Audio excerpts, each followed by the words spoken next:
સમાચારમાં આગળ વાત કરીએ અમદાવાદની તો અમદાવાદના બાબા સાહેબ આંબેડકરની ડેથ એનિવર્સરીને મહાપરિનિર્વાણ દિવસ તરીકે ઉજવાયો છે।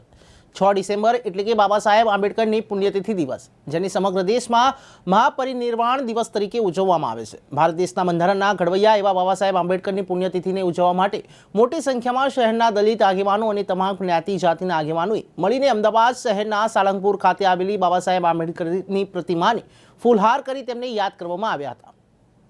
ભારત દેશના બંધારણના ઘડવૈયા એવા ભીમરાવ સાહેબ આંબેડકર કે જેમની 6 ડિસેમ્બર એટલે કે આજે પુણ્યતિથિ છે, ડેથ એનિવર્સરી કહી શકાય છે, જેને લઈને વર્ષોથી જ્યારથી બાબા સાહેબ આંબેડકરના જન્મથી લઈને પુણ્યતિથિથી લઈને તમામ દિવસો દલિત સમાજ નહીં પરંતુ સમગ્ર દેશના તમામ સંગઠનો, પછી સુવર્ણ હોય, દલિત સમાજ હોય કે ક્ષત્રિય સમાજ હોય, બાબા સાહેબ આંબેડકરની પુણ્યતિથિ હોય કે જન્મતિથિ હોય મનાવવામાં આવે છે, ઉજવવામાં આવે છે। ત્યારે આજે પુણ્યતિથિમાં અહીંયા અમારી સાથે અમુક આગેવાનો જોડાયા છે। અમદાવાદના સાળંગપુર સંગઠન સર્કલ ખાતે દલિત આગેવાનો સવારથી ઉજવણી કરી રહ્યા છે। આપણે એમની પાસેથી જાણીશું। આપનું નામ જણાવો।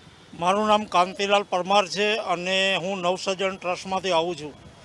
આજરોજ 6 ડિસેમ્બરના રોજ દેશ અને દુનિયામાં અને ગુજરાતમાં પણ અને અમદાવાદમાં પણ ડૉક્ટર બાબા સાહેબ આંબેડકરની 67મી ડેથ એનિવર્સરી છે અને આજે મહાપરિનિર્વાણ દિવસ તરીકે તેને ઓળખવામાં આવે છે કે ડૉક્ટર બાબા સાહેબ આંબેડકરે આજે મહાપરિનિર્વાણ કર્યું હતું અને તેનું મૃત્યુતિથિ છે।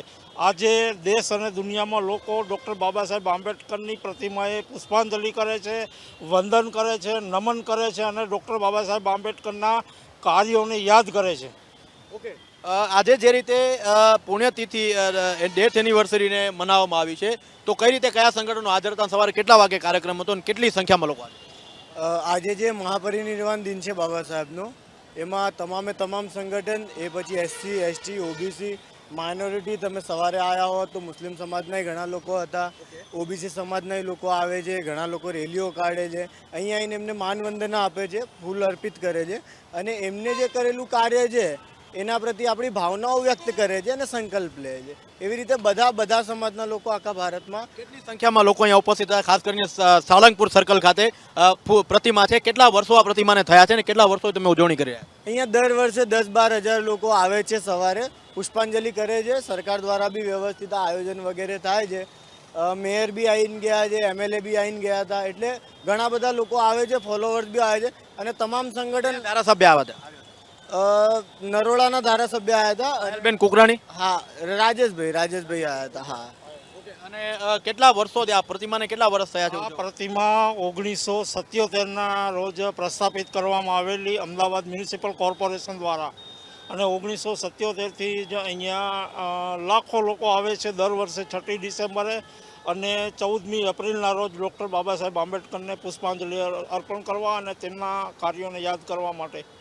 શું કહેશો કાકા, આજે ઉપસ્થિત છો? ખાસ કરીને આજે બાબા સાહેબ આંબેડકરની પુણ્યતિથિ છે ને, બાબા સાહેબ આંબેડકરને દેશના બંધારણના ઘડવૈયા કહેવામાં આવે છે। તો વાત સાચી છે। અત્યારે બાબા સાહેબ નથી, અમને એનો ઘણો અફસોસ થઈ જાય છે, કેમ કે અત્યારે બહુ જાતિવાદના પ્રશ્નો બહુ થઈ ગયેલા છે।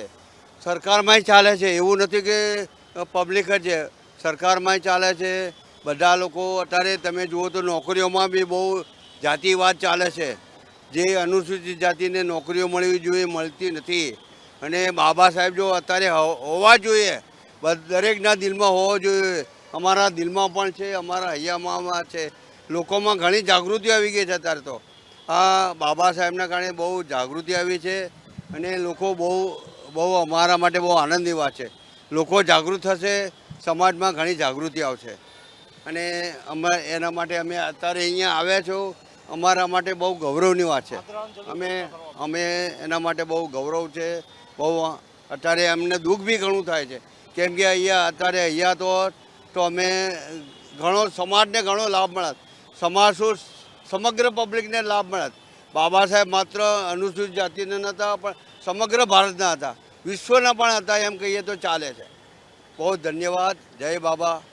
એ રીતે હાલ અમારી સાથે જે અહીંયા આજે બાબા સાહેબ આંબેડકરની જે પુણ્યતિથિ છે, અમારી સાથે જે કાકા જોડાયા, એમણે કીધું કે મીડિયા ના જે મિત્રો આવ્યા છે તમામનો અમે આભાર વ્યક્ત કરીએ છીએ, પરંતુ અમે એમને કહેવા માંગીએ છીએ કે બાબા સાહેબ માત્ર દલિત સમાજના નહીં, સમગ્ર ભારતના છે, અમારા બી છે, તમારા બી છે, એમાં આભાર માનવાનો ન હોય, કારણ કે બાબા સાહેબ આંબેડકરના કારણે જ આજે તે દેશની જે કાનૂન વ્યવસ્થા છે, બંધારણીય વ્યવસ્થા છે, જેને લઈને કાયદા વ્યવસ્થા ચાલી રહી છે, ત્યારે અમુક એમના એવી દુઃખ પણ છે, એવા પ્રશ્નો પણ છે કે જે આજે સરકારી નોકરીઓમાં જે અન્યાય થઈ રહ્યો છે, અનુસૂચિત જાતે જેને લઈને ક્યાંક ને ક્યાંક સુધારો કરવાની જરૂર છે, એમનામાં વ્યથા છે, એમની પાસે અનુભવ છે, એટલે એ વસ્તુ બોલી રહ્યા છે. હવે ક્યાંક ને ક્યાંક દેશના જે નેતાઓ છે તેમને પણ બાબા સાહેબની જે લાઈનો છે, જે કાયદા વ્યવસ્થા છે, એમને ક્યાંક ને ક્યાંક ફોલો કરવું જોઈએ, કારણ કે ક્યાંક ને ક્યાંક સુવિધાઓ, કાયદા કાનૂન અત્યારે કથળી રહ્યું છે. કેમેરામેન સુધીર બૈરાગી સાથે Kamlesh Soyda, News for India, Ahmedabad.